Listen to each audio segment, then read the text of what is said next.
Tonight, we slowly enter the complete Call of Duty Zombies timeline. Relax. And if you enjoy calm lore stories like this, you can like the video and subscribe for more. Let's begin. The complete chronicle of Call of Duty Zombies, the ancient beginning. Before time measured its passage, before universes knew boundaries, there existed only the ether.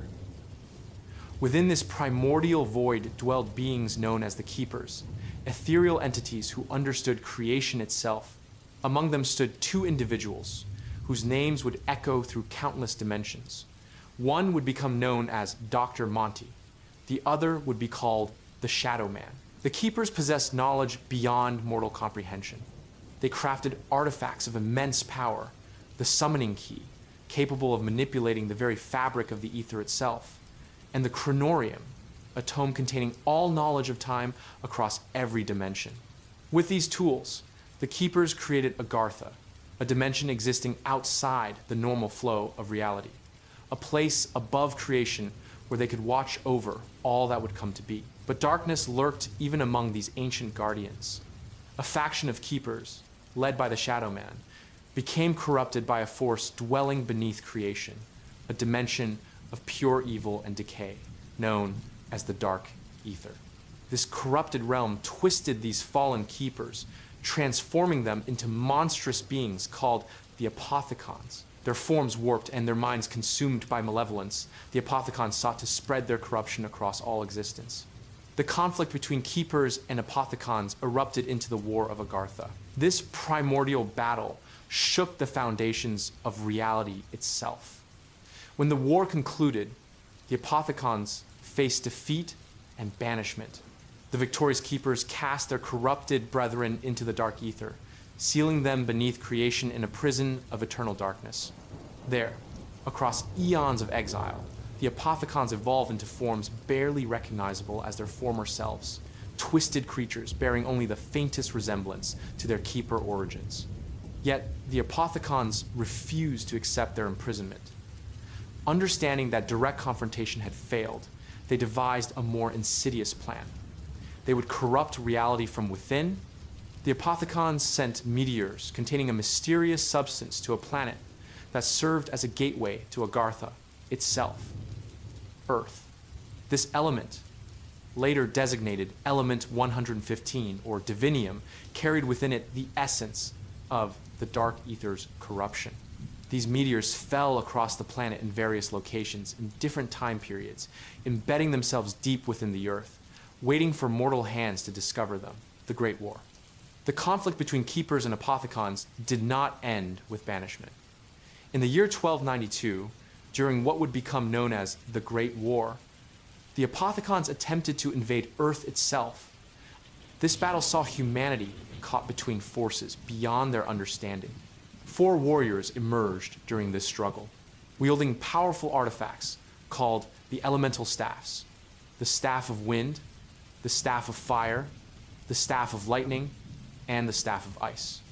These ancient weapons, originally crafted by beings long forgotten, became humanity's defense against the Apothicon invasion. The Great War raged across the medieval world. Dragons soared through smoke-filled skies, while Apothicon monstrosities clawed their way from dimensional rifts. The 4 warriors fought alongside the Keepers, their elemental staffs channeling powers that could turn the tide of battle. When the dust settled, the Apothicons had been pushed back once more, forced to retreat into the Dark Ether. The 4 warriors became legends, their deeds recorded in the chronorium and whispered in stories that would fade with time. In most timelines, the Great War became myth, its truth lost to history. But in one particular dimension, designated Dimension 63, the events were documented and preserved. This divergence would prove crucial to events thousands of years later.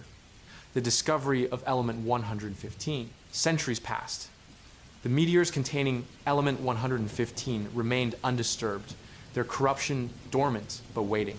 In the American Old West during the 1800s, miners at Purgatory Point in Angola discovered the first recorded sample of the mysterious element. They did not understand what they had found. Strange phenomena occurred around the meteor fragment. The dead showed signs of unnatural reanimation. The miners sealed their discovery and abandoned the site, leaving behind only warnings carved into the walls. The true age of element 115 began in the early 20th century. In the original timeline, during the 1,930 seconds, a brilliant but ambitious scientist named Dr. Ludwig Maxis founded an international research organization called Group 935. Their stated mission was noble: to improve the human condition and unlock the secrets of advanced science for the betterment of all humanity. However, Group 935 required substantial funding, and in the shadow of rising global conflict, only one power offered the resources Maxis needed: Nazi Germany. Maxis accepted the devil's bargain. Group 935 became a tool of the Third Reich, their research directed toward creating wonder weapons that could turn the tide of the coming war. Among Maxis's team worked a skilled but deeply disturbed scientist named Dr. Edward Richtofen. Charismatic yet sadistic, Richtofen possessed a brilliant mind coupled with an utter lack of moral restraint. His reputation as the butcher spread among those subjected to his experiments, but Maxis valued results over ethics. The Tunguska event in Russia in 1908 had been caused by a massive meteor containing element 115. Group 935 eventually secured samples from this site. They also discovered deposits at their main facility, Der Riese, near Breslau, Germany. As Maxis and Richtofen experimented with element 115, they uncovered properties that defied understanding. The element could reanimate dead cells, bringing corpses back to a mockery of life. It powered technologies that seemed impossible: teleportation devices, directed energy weapons, machines that could enhance other equipment to impossible specifications. Group 935 established facilities across the globe. In Japan, at the Rising Sun facility, in a location known as Shinonuma, another element 115 meteor had crashed into a swamp. The Japanese had been developing their own directed energy weapon, a prototype plasma pistol. German spies stole these designs, and Dr. Maxis himself refined them using element 115 to create the ray gun, a weapon that fired concentrated plasma energy. At Shinonuma, Richtofen invented a weapon that would become his signature achievement, the Wunderwaffe DG2. This device channeled element 115 to discharge 200,000 amperes of electrical energy, creating a chain reaction that could arc to multiple targets within a 5-yard radius. Testing this weapon became a priority for Group 935. Meanwhile, at another Group 935 facility in Berlin, at the Wittenau Sanatorium, known as Verricht, experiments took a darker turn. The facility tested element 115's effects on living subjects seeking to create enhanced soldiers. The results proved catastrophic. Subjects lost their minds, driven to violence and cannibalism. The asylum's patients and staff became test subjects in experiments that blurred the line between science and torture. Group 935 also invented support technologies powered by element 115. The Pack-a-Punch machine, originally conceived by a blacksmith named Jeb Brown in the American West, was refined by a scientist named Dr. H. Porter to upgrade conventional weapons into element 115 enhanced superweapons. Perk, Cola machines, chemically engineered beverages that enhanced human capabilities were developed at various facilities. These drinks, later named Juggernog, Quick Revive, Speed Cola, and others, granted temporary superhuman abilities to those who consumed them. The Moon and the MPD. Richtofen's ambitions extended beyond Earth. Using teleportation technology that Group 935 had been developing, he established a secret research station on the Moon itself, hidden from Maxis and the rest of Group 935. This facility, designated Griffin Station, operated under Richtofen's direct control, with scientists loyal to him alone, including Dr. Schuster and Dr. Grove. On the lunar surface, Richtofen's team made a discovery that would alter everything: a massive pyramidal structure of unknown origin. This moon pyramid device, or MPD, appeared to be built by the same ancient civilization that created Agartha.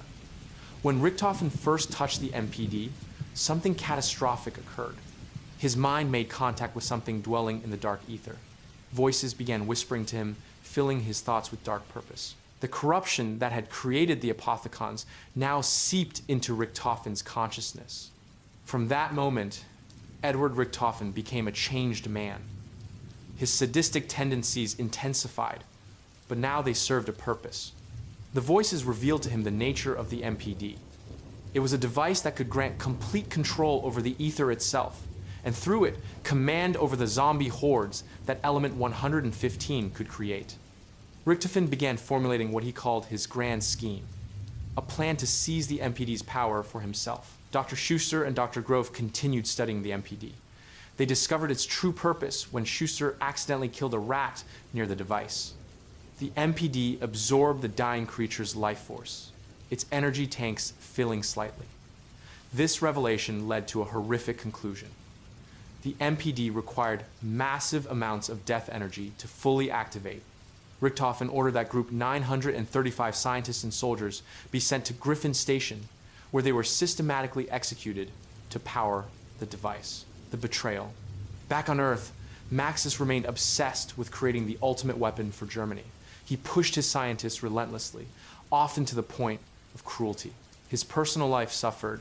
His wife had died giving birth to their daughter, Samantha Maxis, born on the 5th of November, 1934. Maxis neglected Samantha, leaving her in the care of his assistant, Sophia, while he devoted himself to his work. Richtofen saw an opportunity. He used Samantha in his experiments, testing Element 115's effects on children. He also began plotting Maxis's removal from Group 935. The tension between the two scientists grew as Maxis demanded results and Richtofen chafed under his authority. Maxis had been conducting experiments with teleportation, testing the matter transference device at Der Riese. These tests used living subjects with horrific results. Subjects would disappear, explode, or arrive at their destination transformed into something no longer human. One test subject was Samantha's beloved pet dog, Fluffy. When Maxis activated the teleporter with Fluffy inside, the dog did not simply teleport. She returned transformed into the first hellhound, a flaming demonic creature driven by supernatural rage. Samantha, only a child, ran into the teleporter room when she heard Fluffy's distorted howls. Maxis rushed in after his daughter. Richtofen seized the moment he had been waiting for. He locked both Maxis and Samantha in the teleporter room with the hellhound and activated the device. The teleporter sent Maxis and Samantha to different destinations. Maxis found himself in a dimensional space known as the Crazy Place, a nexus between dimensions. There, he learned to merge his consciousness with electrical systems, transforming himself into a disembodied intelligence that could exist within technology itself. Samantha materialized on the moon, inside Griffin Station. The frightened child ran through the facility, pursued by Richtofen's men. She found the MPD and, terrified and alone, ran inside it. The device activated with her as its occupant. The dark ether's corruption flooded into Samantha's young mind. Her consciousness merged with the MPD, giving her control over all the undead that Element 115 had created. Her eyes turned orange, a sign of the ether's power flowing through her. Schuster and Grove immediately contacted Richtofen, informing him of the disaster. Richtofen ordered them to retrieve Maxis and bring him to the moon, hoping Maxis could convince his daughter to leave the device. When Maxis arrived at Griffin Station and approached the MPD, Samantha emerged briefly. But Maxis, seeing what had happened to his daughter and understanding Richtofen's betrayal, did not plead with her to leave. Instead, he gave her a command that would echo through years of bloodshed: kill them all. Maxis then killed himself, his consciousness merging with Griffin Station's technology, just as he had learned in the Crazy Place.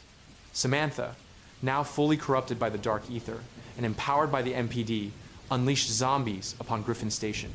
Scientists and soldiers fell as the undead overran the facility. The outbreak was total. The infection spread to Earth. On the 21st of October, 1945, an outbreak occurred at Der Riese. Dr. H. Porter, realizing what was happening, activated the facility's alarm system before taking his own life. Group 935's main facility fell to the zombie horde, the Ultimus crew. Richtofen had prepared for contingencies. He returned to Der Riese before it completely fell.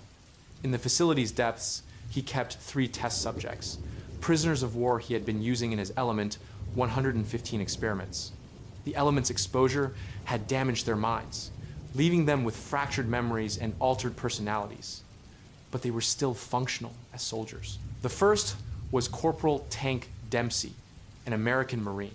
Dempsey had been captured during the Battle of Peleliu after showing extraordinary resilience, surviving 2 weeks in a cage submerged in malarial water before gnawing his way to freedom.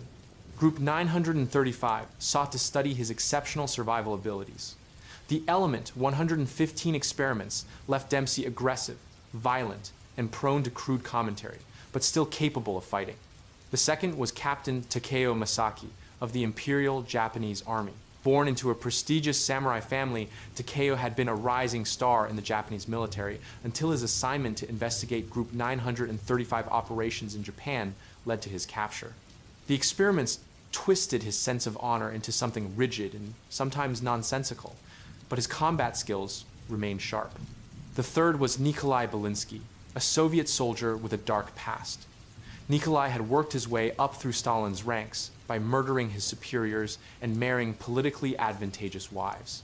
After his 5th wife mysteriously died, Nikolai became persona non grata in Soviet politics. Stalin himself feared Nikolai and sent him to the front lines to die.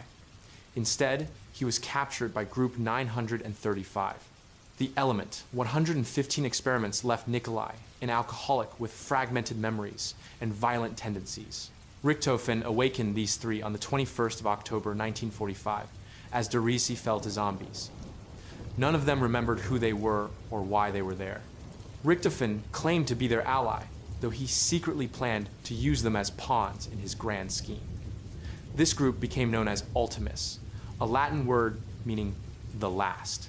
The Ultimus crew's journey began in chaos. From Der Riese, they traveled to the Rising Sun facility at Shunonuma, fighting through zombie-infested swamps. Richtofen recovered his diary, which detailed his plans. He needed 2 artifacts, the Vril device and the focusing stone, to complete his scheme and gain control of the MPD. On the 28th of October, 1945, Ultimus attempted to teleport to the moon using Der Riese's teleporter. However, Richtofen's Wunderwaffe DG-2 overloaded the system, causing the teleporter to send them through time instead of space. Richtofen dropped his diary during the temporal displacement through time and space. Ultimus emerged from their teleportation accident on the 28th of October 1963, nearly 2 decades in the future. They found themselves at the Kino facility, a former Group 935 operation housed in an abandoned theater in Germany.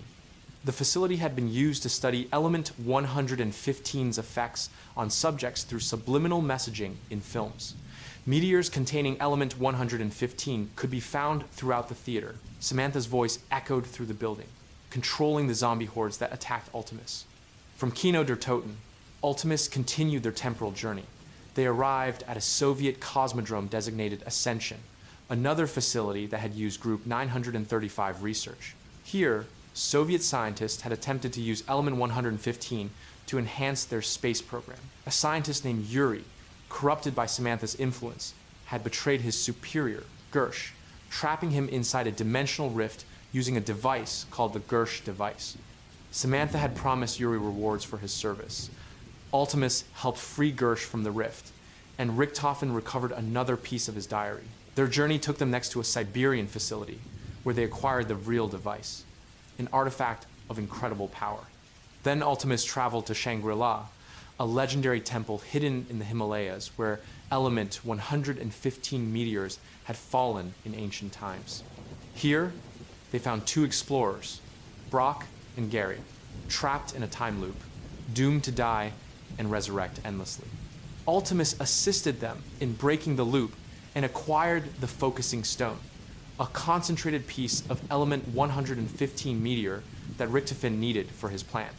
While Ultimus traveled through these locations, Samantha's influence on the zombies remained constant. She tormented them, her childish voice alternating between innocent laughter and malevolent threats. The corruption of the dark ether had transformed the little girl into something simultaneously pathetic and terrifying, the Pentagon incident. During their journey, Ultimus experienced an unusual detour. When Dempsey accidentally discharged the 31 to 79 JGB 215 shrinking weapon inside a teleporter at Shangri-La, it sent them to the Pentagon on the 6th of November, 1963, before a zombie outbreak occurred there. The Pentagon housed secret research into element 115 in zombies, with American scientists attempting to understand and weaponize what they had learned from captured Group 935 research. President John F. Kennedy himself was present during the outbreak, along with Secretary of Defense Robert McNamara, Secretary of State Richard Nixon, and Cuban leader Fidel Castro. These four fought together against the zombie horde and a unique enemy, the Pentagon thief, a creature that could steal weapons from the living. Ultimus spent limited time at the Pentagon. They acquired an artifact called the Project Scotty prototype before departing through another teleporter. Their destination, finally, was the moon. The grand scheme.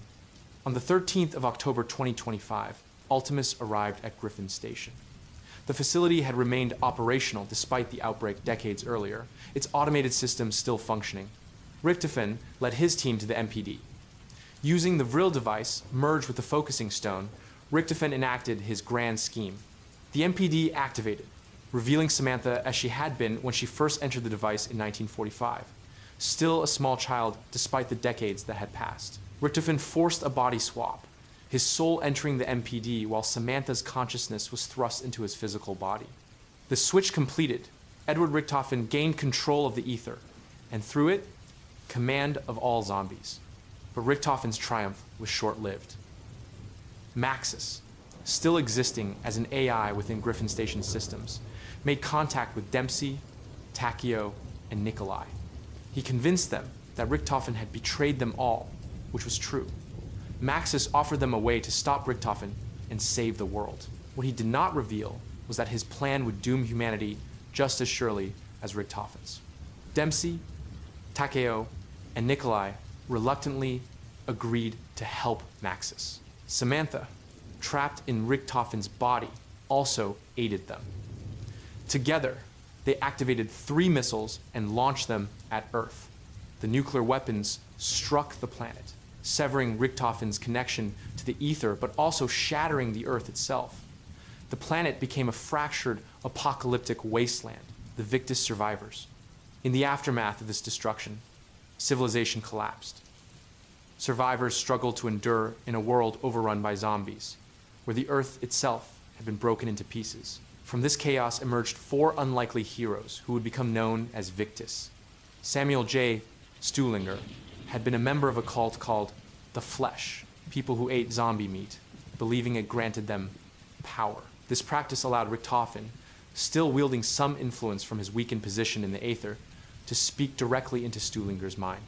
Stuhlinger was paranoid, unreliable, but desperate to survive. Abigail Briarton, known as Misty, was a tough farm girl from the American South. She had survived through skill and determination, becoming hardened to the horrors around her. Marlton Johnson was a scientist, nerdy and socially awkward, but possessing knowledge that proved useful in the post-apocalyptic world. Russman was an older man with a mysterious past. His memories were damaged, possibly from element 115 exposure, leaving him confused about his own identity. These 4 met by chance and formed Victus, traveling together through the ruins of America aboard a bus driven by an automated robot. Their journey took them to Transit, a devastated region where they first encountered polarization devices. Both Richtofen and Maxis contacted them, each offering promises and demanding the activation of these devices. Victus traveled next to Dairise, a partially collapsed skyscraper in China, and then to Buried, an Old West mining town in Angola that had been transported underground by element 115 exposure. This was the same purgatory point where miners had first discovered element 115 centuries earlier.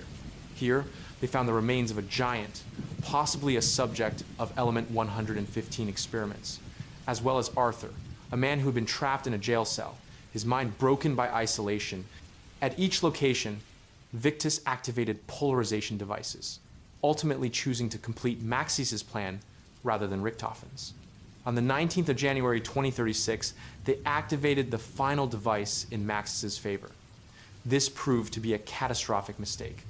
Maxis revealed his true intentions. Corrupted by the Dark Ether's influence, he had never intended to heal the Earth. He wanted to reach Agartha and reunite with Samantha, regardless of the cost. Maxis used the polarization devices to open a gateway to Agartha, pulling Samantha's soul from Richthofen's body. The gateway's opening caused the complete destruction of what remained of Earth. As a final act of vengeance against Richthofen, Maxis trapped Richthofen's soul inside a zombie, creating undead Richthofen while leaving his body catatonic. Maxis and Samantha entered Agartha together. Samantha, seeing her father's corruption, realized the Dark Ether had consumed him. She understood that the cycle had to be broken, Dimension 63 and the origins of Primus. In another dimension, designated Dimension 63, history unfolded differently. The key divergence occurred in the Great War of 1292. In this timeline, the Great War was documented and remembered rather than fading into myth. This preserved knowledge proved crucial when, during World War I in northern France in 1916, German forces unearthed ancient tombs. Group 935 existed in this dimension as well, but under different circumstances. They discovered element 115 earlier and began excavating in France during the war. Dr. Ludwig Maxis led this operation, but this version of Maxis had never had a daughter. Edward Richthofen worked alongside him, but this Richthofen had not yet been corrupted by the MPD. The excavation accidentally released zombies that had been sealed in the tombs for centuries. An outbreak erupted in the trenches of northern France. As German and Allied forces fought against the undead, 4 soldiers found themselves at the center of the chaos. Tank Dempsey arrived as an American soldier sent to investigate Group 935 activities. Nikolai Belinsky came as a Russian soldier fighting on the Eastern Front. Takeo Misaki was deployed by the Japanese military to monitor German weapon developments. Edward Richthofen himself participated in the fighting, younger and not yet the monster he would become in the original timeline. These 4 discovered the elemental staffs that had been used in the Great War centuries earlier. Maxis, using his knowledge, had created copies of these ancient weapons.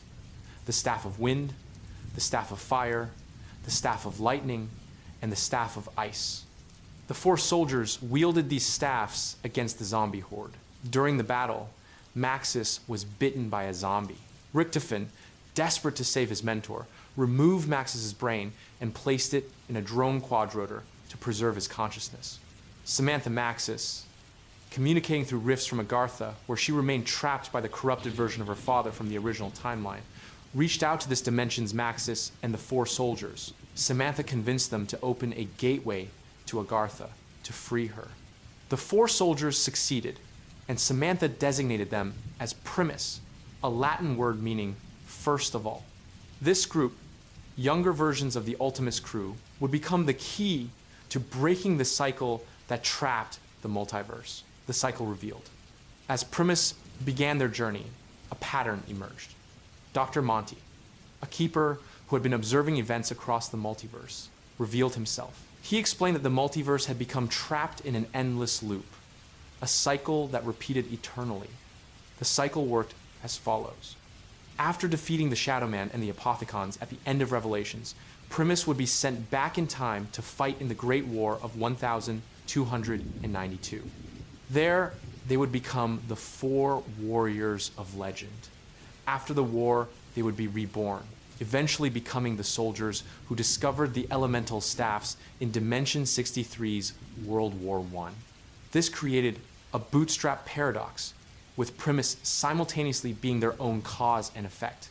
The reason for this cycle lay in something Richthofen had done when creating the elemental shard, an artifact formed by binding his soul and the souls of Dempsey, Takeo, and Nikolai to element 115. This binding had tied the fabric of reality itself to these 4 individuals. Without them, existence would collapse. Monty had discovered this and created the cycle to preserve reality, ensuring Primus would always exist to fight in the Great War, perpetuating the loop forever. But there was another player in this game, A version of Richthofen from after the events of Revelations had already fought in the Great War and understood the truth. This post-Revelations Richthofen began manipulating events, leaving himself notes and messages across time. He studied the chronorium, which contained every possible timeline and outcome. The chronorium revealed something crucial. Blood from individuals existing in isolated pocket dimensions could serve as protection against certain forces. Richthofen traveled to Alcatraz Federal Penitentiary, which existed in its own dimensional pocket, repeating the events of a single night eternally. 4 mobsters, Albert Weasel, Arlington, Salvatore, Sal, DeLuca, Michael, Finn, O'Leary, and Billy Handsome, were trapped in a cycle of murder and resurrection. Richthofen collected blood vials from Sal and Finn. He also instructed undead Richthofen from the original timeline to gather blood samples from Victus before Maxis destroyed the Earth. These blood vials would become crucial to later events. The Primus Journey. Primus Richthofen, having read the chronorium after acquiring it from Dimension 63, understood what needed to be done. He traveled to Morgue City, where the Shadow Man had corrupted 4 individuals and forced them to open a portal using the summoning key. After these 4 defeated the Shadow Man, Richthofen claimed the summoning key. On the 13th of October, 1945, Primus Richthofen traveled to Der Riese in the original timeline, arriving just moments after Ultimus Richthofen had betrayed Maxis and Samantha. Primus Dempsey, Takeo, and Nikolai had been following Richthofen's trail across dimensions, learning of his plans. They arrived at Der Riese simultaneously. When Ultimus Richthofen emerged from the teleporter, pleased with his betrayal success, he found Primus waiting for him. Primus Richthofen raised his weapon and shot Ultimus Richthofen in the head, killing him instantly. This created a divergent timeline, different from the original events that had led to Ultimus's journey. Primus Richthofen then awakened this timeline's versions of Dempsey, Takeo, and Nikolai, who had also been test subjects at Der Riese. With the summoning key in hand, Primus began collecting the souls of Ultimus members from various fractured dimensions. They traveled to the Division 9 facility on an island in the Pacific Ocean where the Japanese had conducted Element 115 experiments.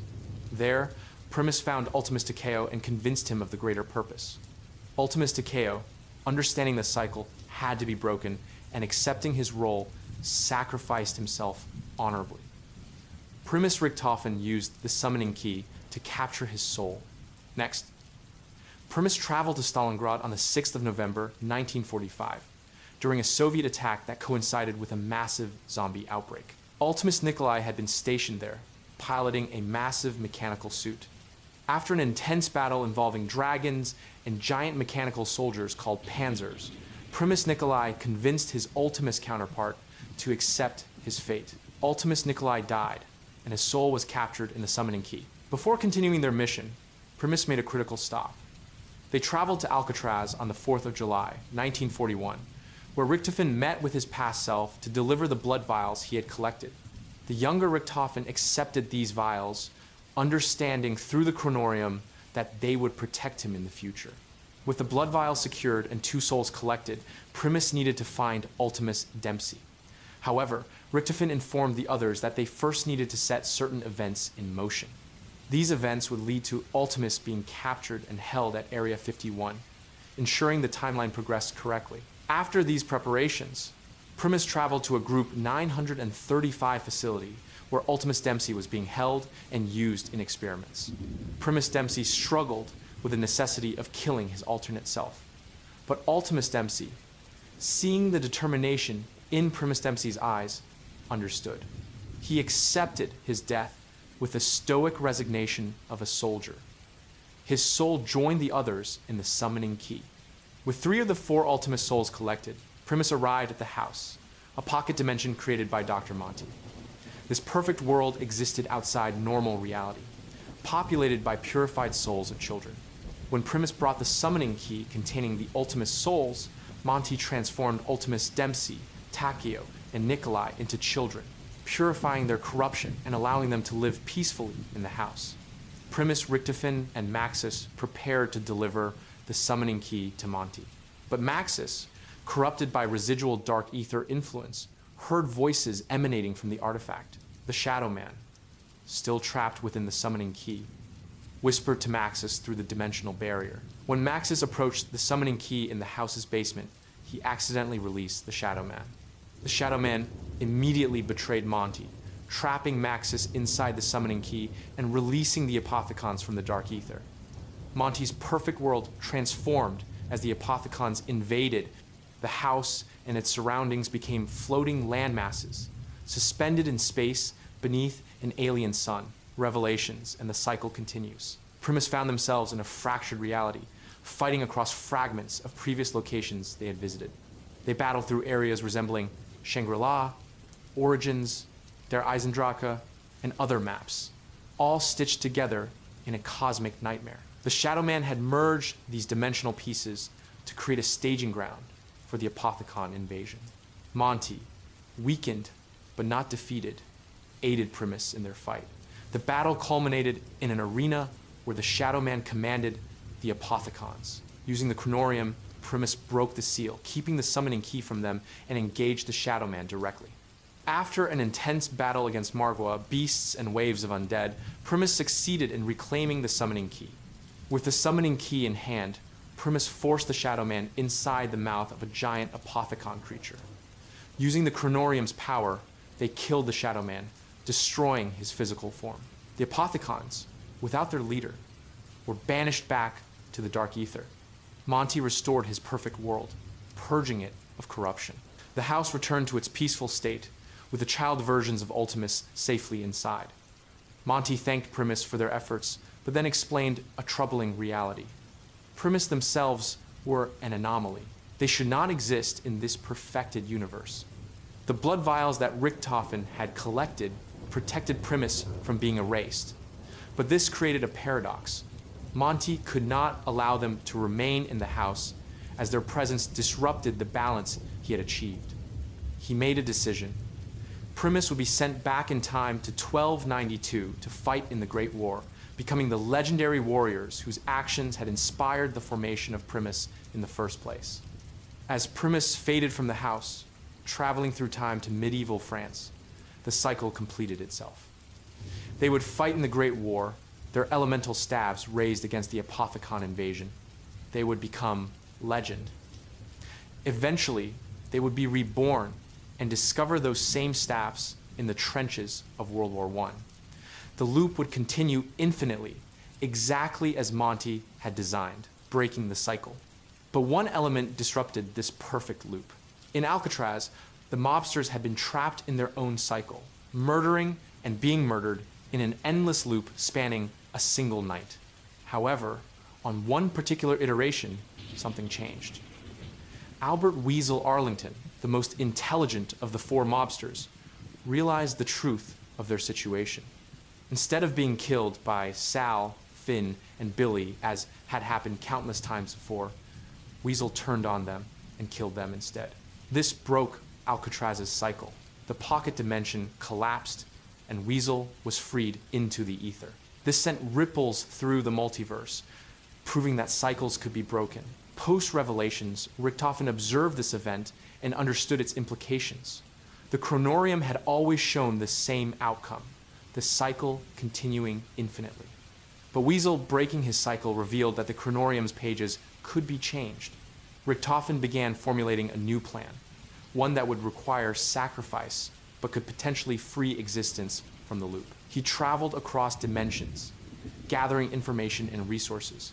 He learned that all element 115 samples across every dimension were fragments of a single Apothicon being that had died during the first war between Keepers and Apothicons. This creature's corpse had been scattered across the multiverse, its essence becoming the meteors that corrupted reality. The Apothicons sought to gather all element 115 to resurrect this fallen being, which would grant them infinite power.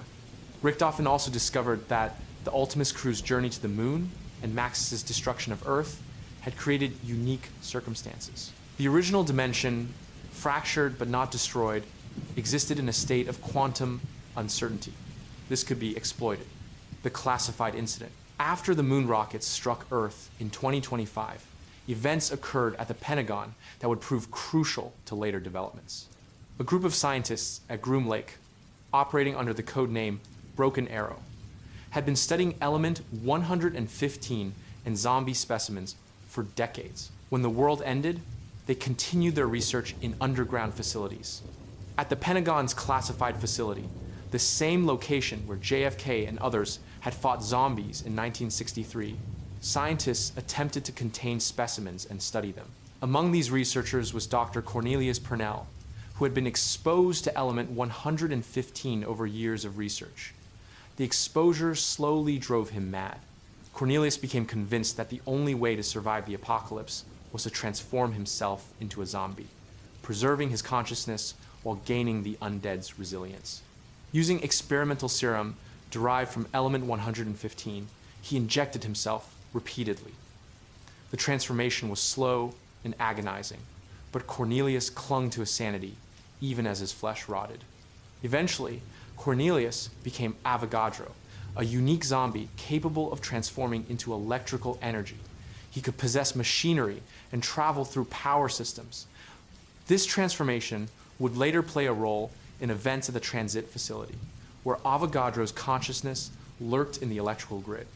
Meanwhile, Ultimus Dempsey, Takeo, Nikolai, and Samantha, still trapped in Richtofen's body, remained in the Pentagon facility for months after the Earth's destruction. They attempted to survive in the classified levels beneath the building, fighting against zombies that emerged from containment. Eventually, teleportation technology activated, sending them to Groom Lake. There, scientists attempted to study Samantha, hoping to understand how a human consciousness could control the ether. These experiments provided crucial data that would be used in later developments: the blood of the dead. Primus returned to Alcatraz, but not to the 1941 timeframe Richtofen had visited earlier. This time, they arrived on the 4th of July 2019 in a version of Alcatraz, altered by the breaking of the mobster's cycle. The prison existed in a state of temporal flux, elements from different eras overlapping. Here, Richtofen's plan began to unravel. The chronorium suddenly changed, pages rewriting themselves. The future it had shown was no longer certain. Richtofen realized that his actions had created instability, and Monty knew about the disruption. Brutus, the spectral guardian of Alcatraz, hunted Primus through the prison. The crew fought desperately, but they were trapped. The chronorium revealed a terrible truth. To continue forward and break the cycle, Richtofen would need to sacrifice himself. Richtofen accepted this fate. He provided the blood vials to Dempsey, Takeo, and Nikolai, instructing them on what to do next. As Brutus closed in, Richtofen performed a ritual that required his death. His blood powered a mechanism that would allow the others to escape Alcatraz and continue the mission. Primus Richtofen died at Alcatraz, his body crumpling as his blood drained into the mechanism. But his sacrifice was not in vain. Before dying, he had arranged for another version of himself to join the group. The post-Revelations Richtofen, the one who had been manipulating events across timelines, stepped through a portal. This Richtofen had already lived through the events at Revelations and the Great War. He carried the chronorium and understood what needed to be done. He joined Dempsey, Takeo, and Nikolai, replacing his deceased alternate self. The Great War remembered. With a new Richtofen leading them, Primus traveled forward, eventually arriving at the Great War in 1292. Here, they fought alongside the Keepers against the Apothicons. Medieval soldiers watched in awe as these four warriors wielded the elemental staffs with supernatural skill. During the battle, Primus encountered Primus Nikolai from yet another timeline, a version who had already completed the Great War and understood even more of the truth. This older Nikolai had been following a path revealed by the chronorium, one that led to the true ending of the cycle. The Great War concluded with the Apothicons banished once more. But Primus did not fade into legend as Monty had intended. Instead, using knowledge from the chronorium, they created a rift and traveled forward in time to the year 2025, Alpha Omega. Primus arrived at Camp Edward, previously known as Nuketown, on the same day that nuclear testing had created a massive zombie outbreak. This location held importance because it housed significant element 115 deposits and American research facilities that had studied specimens from Broken Arrow projects. Here, Primus encountered Ultimus. The older versions of themselves, fresh from their experiences at the Pentagon and Groom Lake, had also arrived at Camp Edward. The two groups, young and old versions of the same four individuals, met face to face. Ultimus Richthofen, still catatonic after Maxis had trapped the real Richthofen's soul in a zombie body, was carried by the Ultimus crew. The group needed to access American Element 115 technology to construct a device called the Elemental Shard. At Camp Edward, both Primus and Ultimus fought together against zombie hordes and an especially dangerous enemy, Rushmore, an artificial intelligence that had been developed using Element 115-based quantum computing.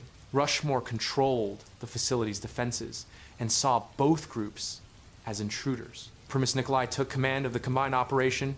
He revealed that he carried the chronorium and had read passages the others had not seen.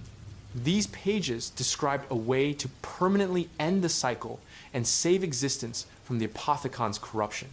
The plan required creating the Elemental Shard, an artifact formed by binding the souls of all four Primus members and all four Ultimus members to purified element 115. This would create a singular object containing the essence of both iterations of the heroes. To complete this task, they needed Ultimus Richtofen's soul, which was still trapped in undead Richtofen's body. Stuhlinger, who had survived in the post-apocalyptic world and made his way to Camp Edward, helped them locate undead Richtofen. They extracted Ultimus Richtofen's soul from the zombie, freeing him from Maxis' curse. With all 8 souls accounted for, Primus Nikolai activated an elemental extraction machine. The device pulled the souls from all 8 individuals: Ultimus and Primus, Dempsey, Takeo, Nikolai, and Richtofen. Their bodies collapsed, lifeless, as their essences were bound into the elemental shard. But Primus Nikolai's soul was not extracted. He had used the chronorium's knowledge to exempt himself, ensuring he could complete the final steps of the plan. With the shard in hand and his 7 companions dead, Nikolai prepared for the last journey. Tag der Toten and the end of Aether. Nikolai traveled to Siberia, to a frozen facility built on the site of Tunguska, where the massive Element 115 meteor had crashed in 1908. This location, designated Tag der Toten, Day of the Dead, held the largest concentration of Element 115 on Earth. Here, Nikolai encountered the final obstacle, Ultimus Richtofen, or rather, a version of him that existed in a quantum state between life and death. This Richtofen had been ejected from his body during Maxis' revenge, but had not been destroyed. He lingered at Tag der Toten, driven mad by decades of existence as a disembodied consciousness. Ultimus Richtofen sought to use the elemental shard to gain godlike power, believing he could repair the damage he had caused. Nikolai knew this was a lie, either one Richtofen told himself, or a delusion born of the dark ether's influence. Nikolai fought his way through the frozen facility, battling zombies and avoiding Richtofen's attempts to claim the shard. The facility contained an Agarthan device, a machine capable of channeling the shard's power to affect the entire multiverse. As Nikolai activated the device, Samantha Maxis appeared. The real Samantha, purified of the dark ether's corruption, had been watching events unfold from Agartha. She joined Nikolai at Tag der Toten, ready to help him complete the final act. Dr. Monty also appeared, furious at the disruption to his cycle. He attempted to stop Nikolai, using his keeper powers to manipulate reality. A confrontation erupted between Monty and Nikolai, with Samantha aiding the latter. Nikolai revealed the truth he had learned from the chronorium. Monty was not the benevolent protector he claimed to be. Monty had created the cycle not to preserve reality, but to maintain his own power over it. The endless loop ensured that Monty would always be necessary, always be in control. He was as much a corrupter of reality as the Apothecons, simply more subtle in his approach. The only way to truly free the multiverse from both Apothecon corruption and Monty's manipulation was to destroy all Element 115 across every dimension simultaneously. This would sever the connection between the dark ether and reality, closing the wound that had allowed corruption to seep into existence. However, it would also erase everything built on element 115's power. The Ether, Agartha, the Keepers, the Apothecons, and everyone whose existence depended on element 115. This included Primus, Ultimus, Monty, the Shadow Man, and all the beings who had been touched by element 115's corruption. The only way to ensure complete erasure was for Nikolai, the last survivor, to sacrifice himself along with everything else. Samantha understood what needed to be done. Before the final act, Nikolai gave her the chronorium and told her to find a place untouched by element 115, a reality where she could live without corruption. Samantha fled through a portal as Nikolai activated the Agarthan device. The elemental shard's power, channeled through the device, began destroying all element 115 across every dimension. The multiverse screamed as the substance that had corrupted it for eons vanished. Dimensions collapsed, timelines merged and dissolved. The ether itself began to unravel. Monty tried desperately to stop the process, but the chronorium had predicted this. Nikolai had prepared for every contingency. As element 115 vanished, Monty's power faded. He screamed in rage and fear as he realized his immortality was ending. Ultimus Richtofen, still seeking the shard, found Nikolai in the facility's depths. Their confrontation was brief. Richtofen begged Nikolai to stop, to reconsider, to find another way. Nikolai raised his weapon and shot Richtofen, killing him once and for all. Alone in the facility as reality collapsed around him, Nikolai sat down. He pulled out a bottle of vodka, the same vice that had plagued him throughout his journey, and took a final drink. Around him, the world dissolved into nothing. Nikolai closed his eyes and accepted oblivion, the next chapter. Samantha emerged from a portal into a new world, one untouched by element 115. She found herself in a peaceful, ordinary reality. There, she met Eddie, a young boy who bore a striking resemblance to Edward Richtofen, but had never known corruption or madness. Together, Samantha and Eddie played in a backyard, acting out adventures with toy soldiers. Their games echoed the stories of Primus and Ultimus, four heroes fighting against zombies. But in this world, those stories were just imagination, tales told by children who knew nothing of the horrors that had existed in other realities. As they played, Samantha noticed something in the distance. The sky darkened slightly, and purple energy crackled at the edges of her vision. She felt a presence, something ancient and hungry, watching from beyond the veil. The dark ether still existed. While element 115 had been destroyed, the primordial corruption beneath reality remained. It had been sealed away, the barriers between dimensions reinforced by the sacrifice of all who had fought against it. But it was not destroyed. It could never be destroyed. It could only be contained. And containment was never permanent. The dark ether timeline begins. Decades pass in the new reality, the one where Samantha and Eddie had found peace. This world, pristine and untouched by element 115, became a divergent timeline that would later be designated the Dark Ether timeline. Here, history progressed without the corruption that had plagued the Ether multiverse. In this reality, the Cold War between the United States and Soviet Union unfolded much as it had in the original timeline. However, certain key differences emerged. Scientists and military researchers in both nations began noticing strange phenomena, dimensional tears, unexplained energy signatures, and reports of creatures that seemed to phase in and out of reality. On the 15th of March, 1984, in the town of Verdansk in Kastovia, a massive outbreak occurred.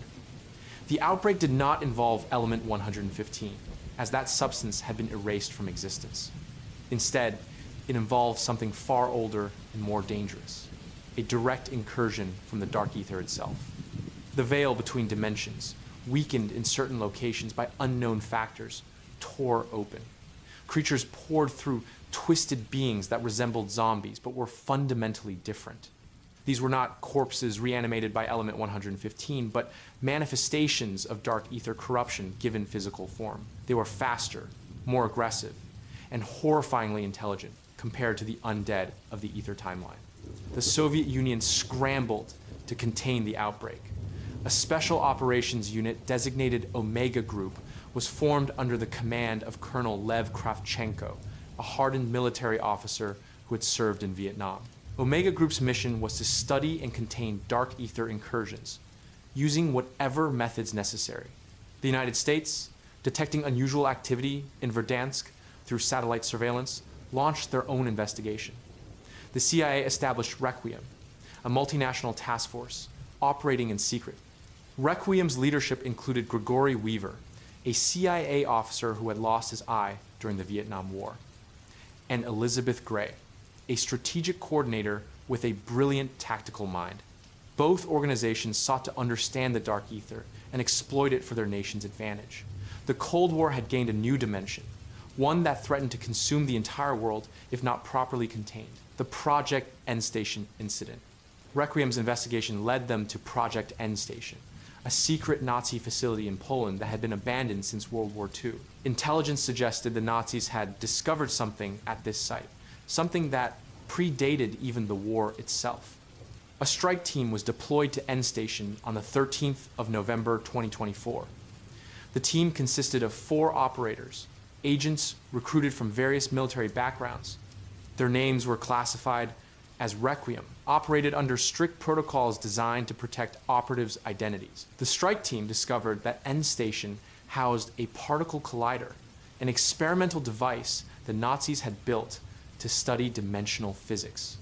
When the facility was abandoned in 1945, the collider had been left running. For decades, it had been punching microscopic holes between dimensions, weakening the barrier between reality and the dark ether.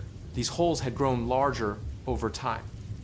By 2024, the entire facility existed in a state of dimensional flux. Zombies manifested from the dark ether, their forms solid enough to kill, but flickering with otherworldly energy.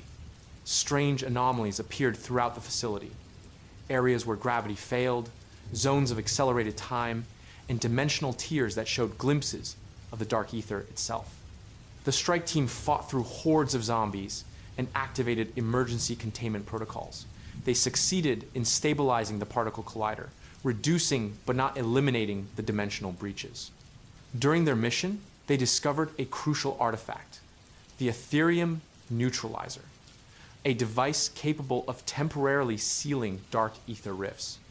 They also encountered something unexpected.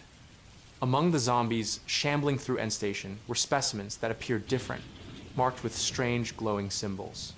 When killed, these special zombies dropped crystalline substances that Requiem scientists would later identify as raw Ethereum, a material that existed simultaneously in the physical world and the dark ether. Raw Ethereum possessed properties that defied conventional physics.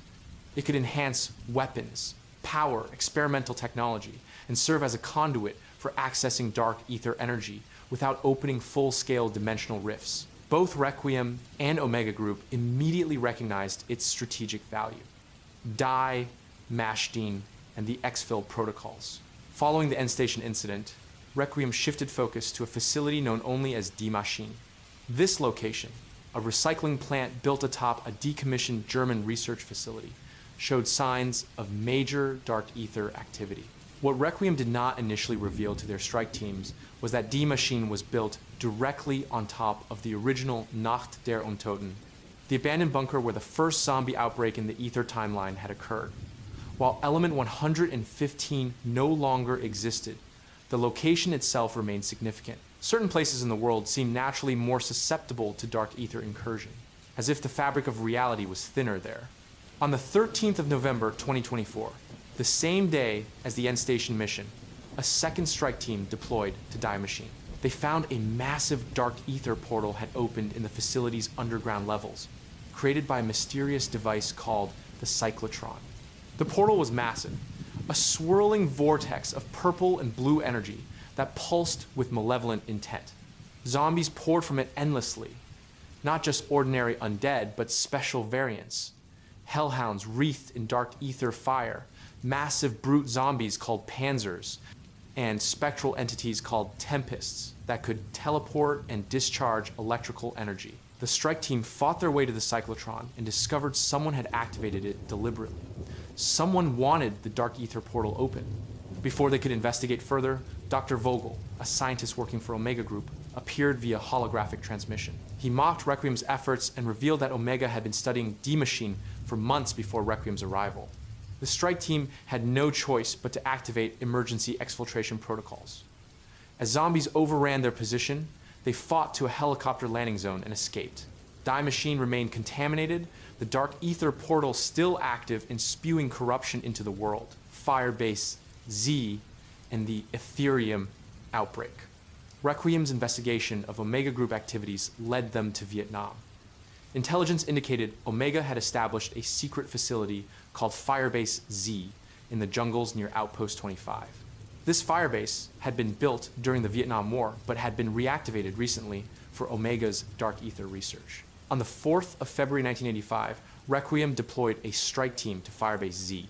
Their mission objectives included sabotaging Omega's research, gathering intelligence on their activities, and if possible, capturing key Omega personnel for interrogation.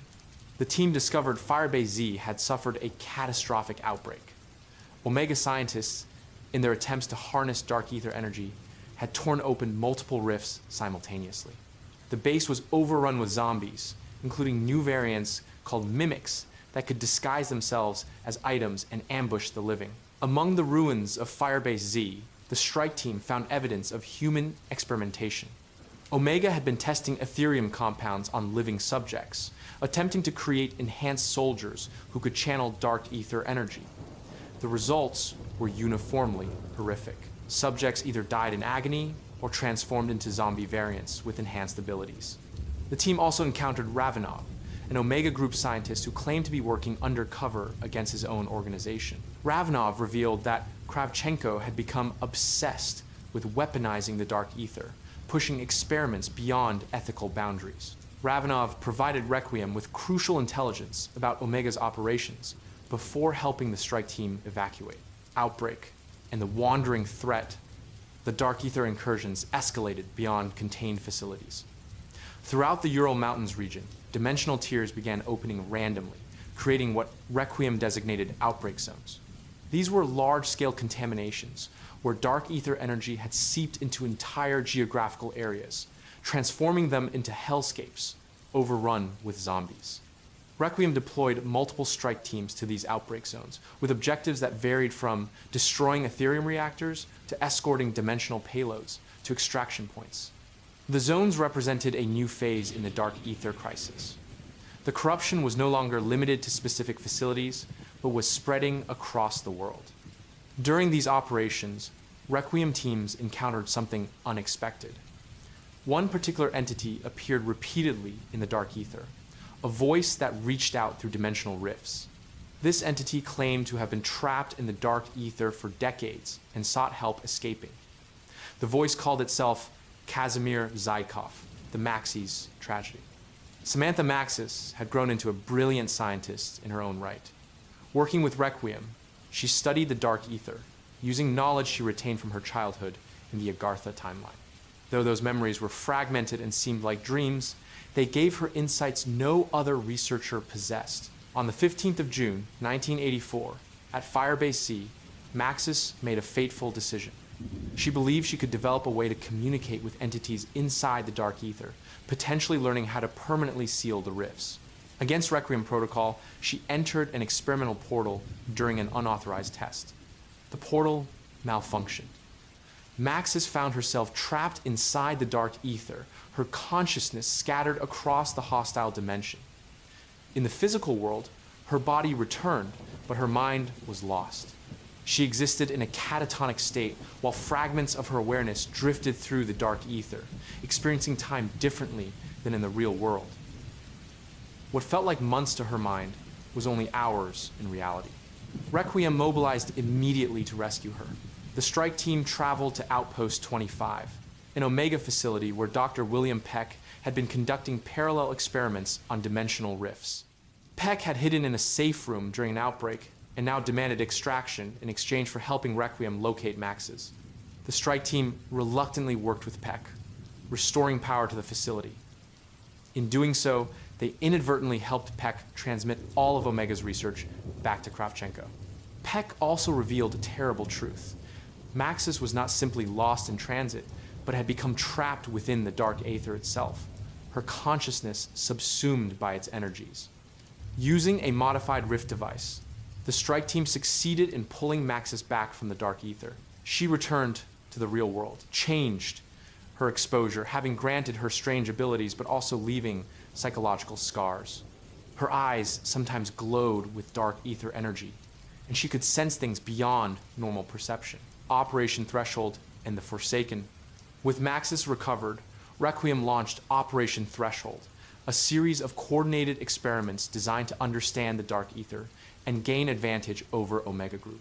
Different specialists studied various aspects: the biology of zombies created by Ethereum exposure, the dimensional physics of the rifts, and the nature of entities dwelling in the dark ether. Meanwhile, both Requiem and Omega became aware of a new threat. The voice calling itself Zykov had been communicating with various researchers, offering knowledge about the dark ether in exchange for help escaping his imprisonment. The truth about Zykov was darker than anyone suspected. In 1945, Sergeant Kazimir Zykov had indeed been sent into the dark ether to close the Project Endstation Rift. He succeeded in sealing it from the inside, but became trapped in that hellish realm. Time passed differently in the dark ether. While 40 years elapsed on Earth, Zykov experienced 400 years of isolation and survival. To endure, Zykov consumed the flesh of dark ether creatures, gaining their strength and abilities. He discovered that eating these beings granted him their powers and allowed him to transform into them at will. Zykov hunted and consumed progressively stronger entities, including dark ether beings called the Old Ones, or Elder Gods, ancient creatures that ruled portions of that dimension. Eventually, Zykov encountered and killed Cortifex, the Deathless, one of the most powerful Elder Gods. By consuming Cortifex's remains, Zykov absorbed his immense power. But the transformation was total. Zykov's humanity eroded away, replaced by something monstrous. He became known as the Forsaken, a being of terrible power who sought to rule the dark ether completely. The Forsaken encountered resistance from Sparagmos' cult, zealots who worshiped the Old Ones. These cultists tried to stop the Forsaken's conquest. The Forsaken killed most of them, transforming Sparagmos' disciples into a new type of dark ether creature called Disciples, zombies with enhanced abilities that served the Forsaken's will. Only Sparagmos himself survived, developing weapons to fight back against the being that had destroyed his gods. The Forsaken's ambition extended beyond ruling the dark ether. He looked upon the human world and saw constant warfare, suffering, and conflict. In his corrupted mind, he rationalized a terrible plan. If he conquered both dimensions and consumed everything, forcing all existence under his dominion, there would be no more war. Everyone would be part of him, united in a grotesque, singular existence. To accomplish this, the Forsaken began manipulating events from within the dark ether. He reached out to Valentina, a young Russian woman who had been experiencing visions since childhood. The Forsaken appeared to her as her deceased father, slowly corrupting her mind and bending her will to his purpose, the betrayal and the final containment. Valentina grew up plagued by these visions, never understanding their true source. She joined Omega Group and quickly rose through the ranks due to her intelligence and the insights her visions provided. Kravchenko, recognizing her value, promoted her to colonel. On the 13th of November 2024, during Requiem's operation at D-Machine, Valentina made contact with the Forsaken directly. He promised her ultimate power if she would help him escape the dark ether. Valentina agreed, becoming his agent in the physical world. Requiem and Omega's conflict escalated. During Operation Inversia in the Ural Mountains, Ravenov and Maxis worked together behind Requiem leadership's knowledge. They discovered Omega had developed reality inversion warheads, weapons that could create artificial dark ether rifts anywhere on Earth. The situation reached a crisis point when Valentina, manipulated by the Forsaken, orchestrated a coup within Omega Group. She turned against Kravchenko, exposing him and taking command of Omega's forces. With the Forsaken whispering guidance, she redirected all of Omega's resources toward a single goal: releasing the Forsaken from the Dark Ether. Requiem realized the existential threat this represented. Director Weaver, Strategic Coordinator Gray, and their team coordinated with Ravenov, who had fully committed to working against Valentina's plans. Maxis, understanding the Dark Ether better than anyone due to her exposure, took a leadership role in developing a countermeasure. On the 13th of November 2024, the final confrontation occurred at a facility designated Forsaken. Valentina succeeded in opening a massive portal, allowing the Forsaken to manifest in the physical world. The entity emerged, a being of immense power that could control zombies across vast distances and warp reality itself. Requiem's strike team engaged the Forsaken in desperate combat. The creature proved nearly unstoppable, its powers drawn from the hundreds of Dark Ether beings it had consumed over centuries. But Maxis had prepared a weapon, a modified Ethereum device that could create a containment field specifically designed to trap Dark Ether entities. During the battle, Maxis made a sacrifice. She used her connection to the Dark Ether, the abilities she had gained during her time trapped within that dimension, to anchor the containment field. The cost was total. Maxis would need to remain in the Dark Ether permanently, holding the Forsaken in check to prevent his escape. Samantha Maxis entered the Dark Ether one final time, knowing she would never return. The containment field activated, pulling both her and the Forsaken into that nightmarish realm.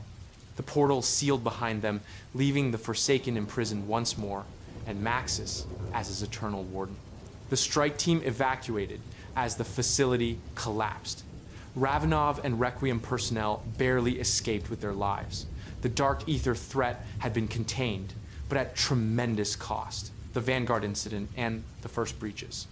The Dark Ether's influence on the world had not begun with Project Endstation in 1944, as Requiem and Omega had believed. The truth reached much further back, to an event that would only be uncovered through classified research decades later. During World War II, Nazi forces under the command of Oberfuhrer Wolfram von List had discovered 5 mystical artifacts.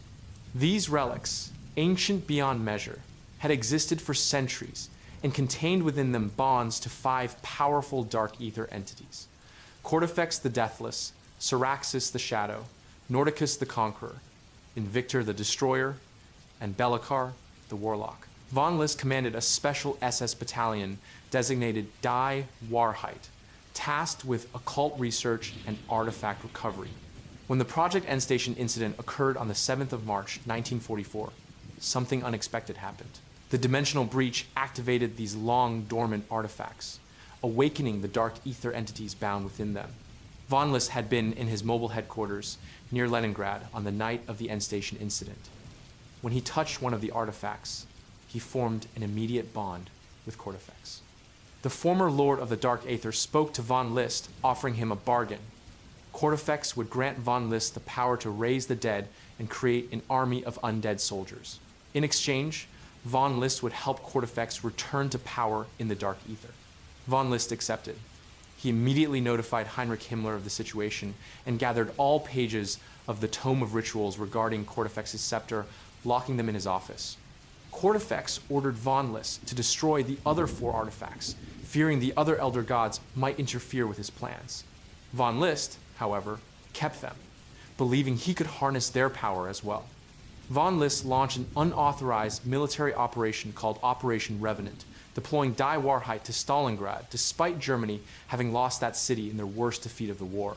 He brought with him Professor Gabriel Kraft, a demonologist who had been blackmailed into serving Die Wahrheit. Kraft understood the occult nature of what Von List was attempting and was horrified by the implications. In Stalingrad, Von List activated Cortifex's power, raising the dead and creating a containment barrier using dark magic. The entire area became sealed off, with zombies overwhelming any who tried to escape. Cortifex sought to use Von List to build an army of millions, but the task proved more difficult than the Elder God had anticipated. To strengthen his power, Cortifex summoned augmentor worms from the Dark Ether and performed ancient blood rites to create siphon cores, sacrificing revenants to multiply his forces. Von List's ambitions grew with each success, believing he could single-handedly win World War II for the Third Reich using Kortifex's powers. Professor Kraft, recognizing the existential threat this represented, managed to send a distress signal before being captured. The signal reached Allied forces, who assembled a special forces team to investigate. These operators arrived in Stalingrad only to find themselves trapped by Kortifex's containment spell, unable to escape and with no means of calling for backup. Kraft, still resisting von List's control, lowered a crate containing the other 4 artifacts to the special forces team. When the operators touched these relics, they bonded with the remaining elder gods: Belikar, Nordicus, Invictor, and Syraxis. These entities granted the operators unique abilities, not out of altruism, but because they sought to overthrow Kortifex and reclaim their own power in the Dark Ether. The Special Forces operators found themselves fighting a war on multiple fronts. Using portals created by Dark Ether magic, they were transported to various locations where Dai Warhite operated: the Hotel Royal in Paris, the ruins of Shironuma in Japan, and other sites across the war-torn world.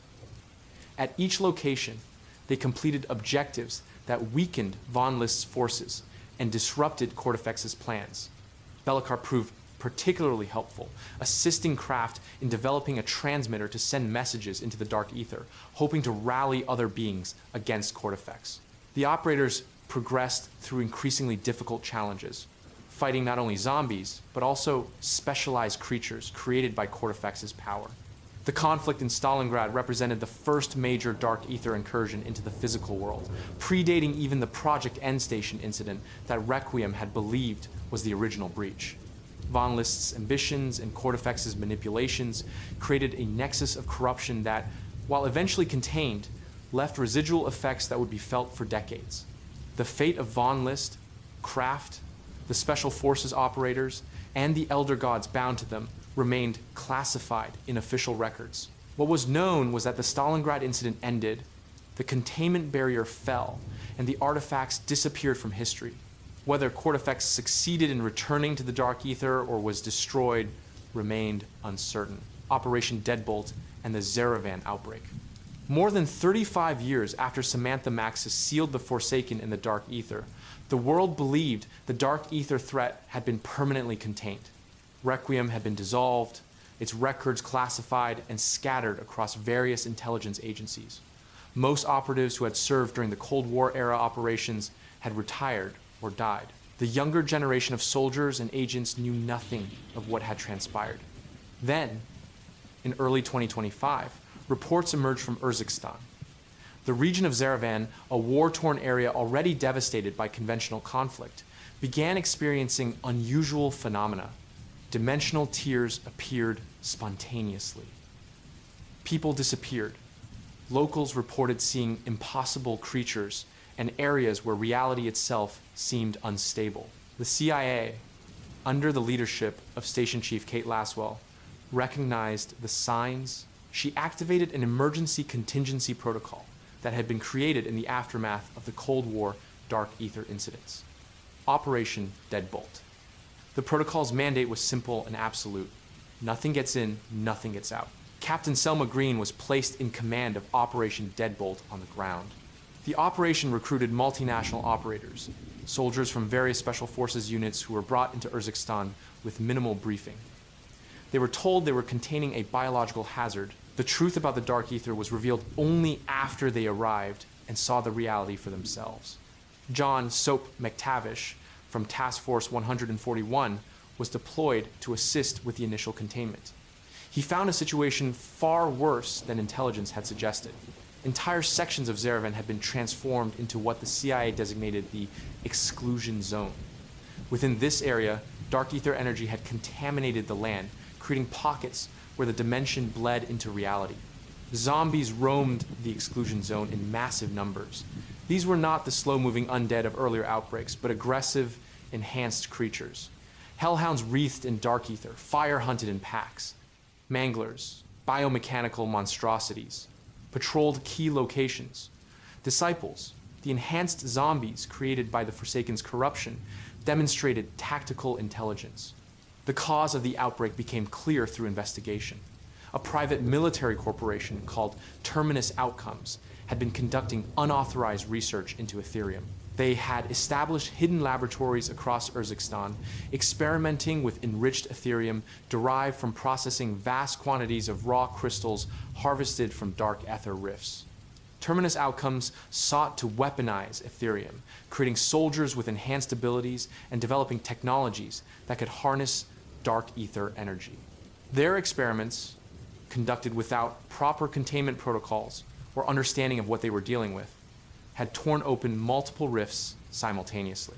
The dimensional barriers, already weakened by decades of previous incursions, shattered across the entire Zeravan region. Operation Deadbolt personnel discovered that someone with deep knowledge of the dark ether was guiding Terminus Outcomes research. Classified documents referred to an advisor designated only as the director. This individual possessed information about historical dark ether incidents that should have remained buried in classified archives. Sergei Ravanov, now in his 70s but still sharp, came out of retirement to assist Operation Deadbolt. He provided crucial expertise, having survived the entire Cold War dark ether saga. Ravanov guided strike teams through the exclusion zone, identifying key contamination points and directing operations to contain the spread. The exclusion zone was divided into 3 threat tiers. The low threat zone on the outskirts showed minimal dark ether contamination with standard zombies and occasional hellhounds. The medium threat zone deeper into Zeravan featured stronger undead, environmental hazards, and more frequent dimensional anomalies. The high threat zone at the center was a nightmarish landscape where reality barely held, populated by the most dangerous creatures and showing signs of becoming permanently fused with the dark ether. Strike teams undertook missions across all 3 zones. They completed contracts, destroying Ethereum shipments before Terminus Outcomes could move them, neutralizing high-value targets who were corrupted by dark ether exposure, eliminating ether nests where zombies spawned in concentrated numbers, and securing sites for later investigation. They also discovered new types of rifts. Unlike the large, permanent portals seen during the Cold War, these rifts were smaller and unstable, opening randomly across the exclusion zone. When a rift appeared, it would spawn waves of dark ether entities before eventually collapsing. Some rifts led to pocket dimensions where Ethereum crystals could be harvested and rare artifacts recovered. Among the discoveries were new ether tools, devices that granted temporary abilities. Ethereal masks that enhanced perception, allowing operators to see through walls and detect Ethereum deposits. Dark ether blades that could cut through dimensional barriers, and rift stabilizers that could temporarily seal small tears in reality. The Jansen incident and Samantha's return. Dr. Ava Jansen, a physicist specializing in dimensional research, joined Operation Deadbolt as the lead scientific advisor. Jansen had studied the classified Requiem files and believed she could develop methods to permanently seal dark ether rifts. Her research showed promise, and she quickly became essential to the operation. However, Jansen began experiencing disturbing symptoms. She suffered vivid nightmares of fighting zombies, dreams so realistic they left her exhausted upon waking. In one particularly troubling dream, she found herself killing Ravanov, watching him die by her own hand. The dreams grew more frequent and intense. Strike teams deployed to investigate anomalies reported hearing a voice emanating from certain dark ether rifts. The voice was female, calling out for help. It spoke of being trapped, of fighting to contain something terrible. The voice knew details about Operation Deadbolt that should have been impossible for anyone in the dark ether to know. During a critical mission, Jansen entered a stable dark ether rift to collect research data. Inside that twisted dimension, she made contact with the source of the voice. It was Samantha Maxis, still alive after more than 35 years of imprisonment. Time's different flow in the dark ether meant that while decades had passed on Earth, Samantha had experienced far longer in that hellish realm. She had been fighting the Forsaken continuously, using her abilities to keep him contained and prevent him from breaking through to the physical world. The effort had corrupted her further, dark ether energy saturating her being. Samantha could not escape, but she could communicate through the rifts. She warned Jansen that the Forsaken was growing stronger. He had been consuming the essence of the rifts themselves, feeding on the dimensional breaches to increase his power. The Terminus Outcomes experiments had provided him with more energy than he had accessed in years. The Forsaken had a plan. He was manipulating events in the physical world, using agents he could reach through the rifts. His ultimate goal remained the same: to merge the dark ether with reality, creating a singular existence under his absolute control. Samantha revealed something that horrified Jansen. The Forsaken could possess people who had been exposed to sufficient Ethereum or who had weakened mental barriers. He was reaching through the dimensional veil, searching for a suitable host body that could allow him to manifest in the physical world without needing a full portal. Jansen realized with growing dread that her dreams were not dreams at all. The Forsaken had been attempting to possess her, using her access to dark ether rifts and her knowledge of the dimensional barriers as a pathway to escape. Samantha had been fighting to keep him out of Jansen's mind, creating the nightmarish visions as a side effect of their struggle. The possession attempts grew stronger. Jansen found herself speaking in Samantha's voice at times, the boundary between their consciousnesses blurring. The phrase, "we will be one," echoed in her mind, a promise from the Forsaken, or a warning from Samantha, or perhaps both merged into a single, terrible truth, confronting Zakhaev and the dark ether rifts. Viktor Zakhaev, son of the late arms dealer Imran Zakhaev, emerged as a key player in the Urzikstan crisis. Zakhaev had allied himself with Terminus Outcomes, providing them with resources and protection in exchange for access to their Ethereum research. He sought to use dark ether power to achieve his father's dream of restoring Russian dominance. Intelligence indicated Zakhaev was planning something catastrophic. He had acquired a weapon called the Ethereum Warhead, a reality inversion device similar to those Omega Group had developed decades earlier. If detonated, it would create a permanent dark ether rift large enough to consume entire cities. Operation Deadbolt prioritized Zakhaev's capture or elimination. Strike teams tracked him across Urzikstan, dismantling his support network and destroying Ethereum stockpiles. They encountered Zakhaev's personal forces, heavily armed mercenaries who fought with the desperation of true believers. The confrontation occurred at a fortified compound where Zakhaev had established his command center. The strike team fought through waves of defenders and zombies that Zakhaev had learned to control using stolen Terminus Outcomes technology. The battle culminated in a direct engagement with Zakhaev himself. Zakhaev activated the Ethereum Warhead as a final, desperate act. However, the strike team had prepared for this contingency. Using equipment developed by Jansen based on Samantha's guidance, they were able to contain the detonation, preventing it from creating a full-scale rift. Zakhaev was killed in the explosion, his ambitions dying with him. But the contained detonation had an unexpected effect. It created a stable dark ether portal, smaller than what Zakhaev intended, but permanent nonetheless. This portal led directly to a section of the dark ether where Samantha had been fighting the Forsaken. Through this portal, Samantha communicated more clearly than ever before. She revealed the full truth of her situation. She had not been simply containing the Forsaken through willpower. She had been waging a continuous war against him in the dark ether, using every skill and ability she possessed to prevent his escape. The Forsaken had grown immensely powerful. He had consumed more dark ether entities during the decades of Samantha's imprisonment, absorbing their essence and adding their abilities to his own. He had transformed entire regions of the dark ether into domains under his absolute control, populated by corrupted creatures that served his will. Samantha warned that the Forsaken was preparing for a final push. He had learned from his previous failure. Instead of attempting to escape through a single massive portal, he planned to open thousands of small rifts simultaneously across the world.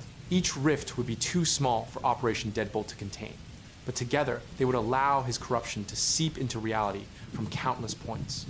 Once enough dark ether energy saturated the physical world, the dimensional barriers would collapse entirely. The timeline for this apocalyptic plan was measured in months, not years. The Terminus Outcomes experiments had accelerated everything, weakening the dimensional membrane to a critical point. The entity and the final confrontation Terminus Outcomes' involvement ran deeper than anyone had suspected.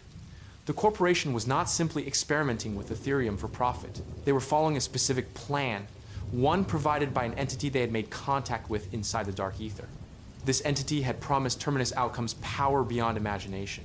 It had taught them how to refine Ethereum to its most potent form, how to open rifts with precision, and how to harness dark ether energy without being immediately corrupted by it. What Terminus Outcomes did not understand was that every action they took served the entity's true purpose, preparing for its escape. The entity was the Forsaken himself, manipulating the corporation from within his prison. Ravenov and Jansen analyzed all available data and reached a terrible conclusion. The only way to permanently stop the Forsaken was to enter the dark ether directly and confront him in his domain. Samantha could not hold him indefinitely, and sealing the rifts from the outside would only delay the inevitable. Operation Deadbolt leadership made the decision to launch a final assault. A strike team would enter the dark ether through the stable portal created by Zakhaev's failed warhead. Their mission objectives were classified as beyond survival. They would either destroy the Forsaken permanently or ensure he could never threaten reality again, regardless of the cost. The strike team prepared extensively. They armed themselves with weapons enhanced by Ethereum, equipment designed specifically for dark ether combat. Jansen developed ether launch pads, devices that could propel operators through the dark ether's twisted space, allowing them to navigate the dimension's hostile environment. On the day of the mission, the strike team entered the portal. Ravenov guided them from the outside, coordinating with Samantha, who provided intel from within. The team found themselves in a nightmarish landscape that defied physical loss. The dark ether appeared as a corrupted mirror of reality, familiar locations twisted into grotesque parodies of themselves. They fought through hordes of undead unlike any encountered before. These zombies moved with coordinated intelligence, directed by the Forsaken's will. Disciples teleported across the battlefield, flanking operators and cutting off escape routes. Mega abominations, massive creatures formed from fused corpses, required concentrated fire from entire squads to bring down. The team navigated using the ether launch pads, soaring through the environment to avoid the massive hordes on the ground. They discovered that certain areas of the dark ether were more stable than others, regions where Samantha had managed to push back the Forsaken's corruption. Following Samantha's guidance, they reached the core of the Forsaken's domain. Here, the dark ether reached its most corrupted form. The landscape pulsed with malevolent energy. Massive structures, built from impossible geometries, stretched into a starless sky. Everywhere, the Forsaken's presence could be felt, a consciousness of terrible power that permeated everything. The Forsaken manifested before them, his form shifting and changing. Sometimes he appeared as Zykov, the man he had once been. Other times, he showed his true nature, amalgamation of every creature he had consumed, a being of pure corruption that barely held humanoid shape. His voice resonated through the dark ether, promising the strike team power if they would serve him, or oblivion if they resisted. The battle that followed pushed the operators to their absolute limits. The Forsaken wielded abilities drawn from hundreds of consumed entities. He could teleport across vast distances, summon hordes of undead with a thought, warp reality around himself, and attack the minds of those who fought him. Samantha joined the battle, her own powers honed through decades of fighting in the dark ether. She had become something beyond human. Her consciousness expanded and transformed by prolonged exposure to that dimension. She was neither fully Samantha Maxis nor fully a dark ether entity, but something in between. The conflict reached a climax when the strike team activated a device Jansen had designed based on Samantha's specifications. This dimensional anchor would create a permanent containment field, sealing the Forsaken in a pocket dimension from which even he could not escape. However, activating it required someone to remain inside the containment field, maintaining it through sheer force of will. Samantha understood what had to be done. She had been fighting the Forsaken for decades. She would continue fighting him for eternity if necessary. Before the strike team could object, she activated the dimensional anchor herself, sealing both herself and the Forsaken in a pocket dimension outside normal space and time. The dark ether shuddered as the containment took effect. The Forsaken's corruption began withdrawing, his domain collapsing as his consciousness was compressed into the pocket dimension.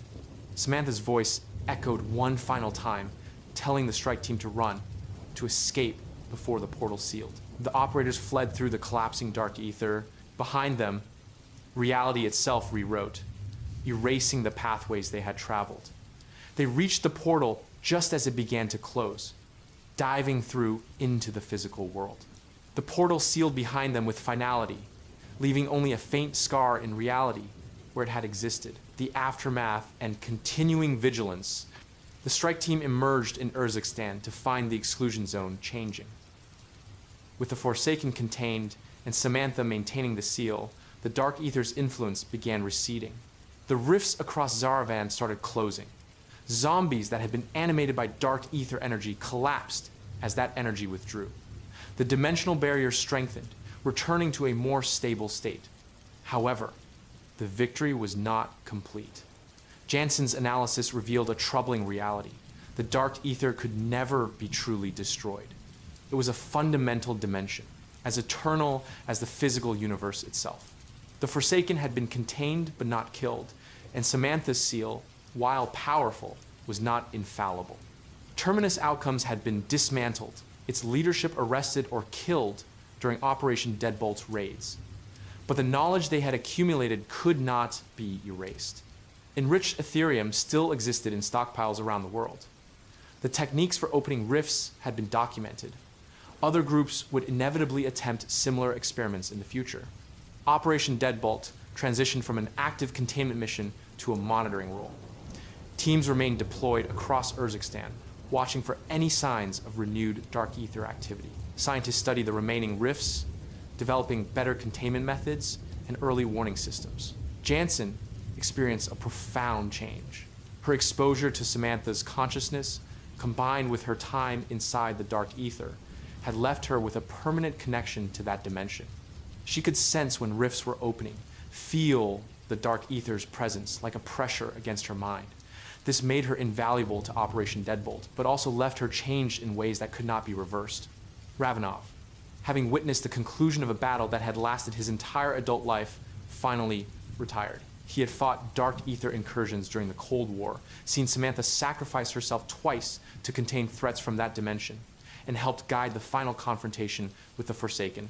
He left behind detailed records and training protocols, ensuring that future generations would understand what they faced if the Dark Ether ever breached reality again. The few exclusion zone rifts that remained stable were designated as Dark Ether Rift sites. Operation Deadbolt established permanent monitoring stations around these locations. Strike teams periodically entered the rifts to explore, map the accessible areas of the Dark Ether, and search for any signs that the Forsaken seal was weakening.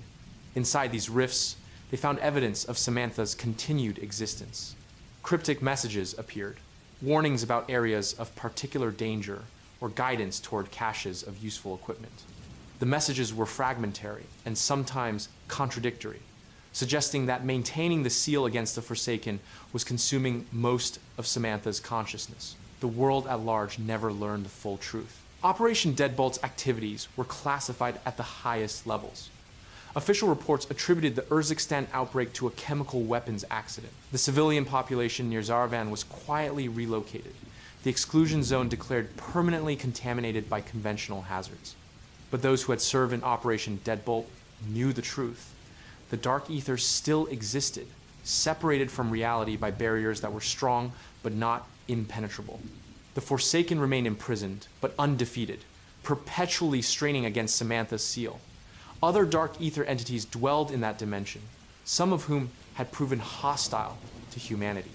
The threat had not ended. It had only been contained. And containment was never permanent. The cycle continues. In the years following the Forsaken's imprisonment, new incidents occurred. Small rifts opened unexpectedly in various locations around the world. Most sealed quickly, but some remained stable long enough for Dark Ether entities to emerge. Each incident was contained by specialized teams, but the frequency suggested the dimensional barriers were not healing as hoped. Research into the Dark Ether continued.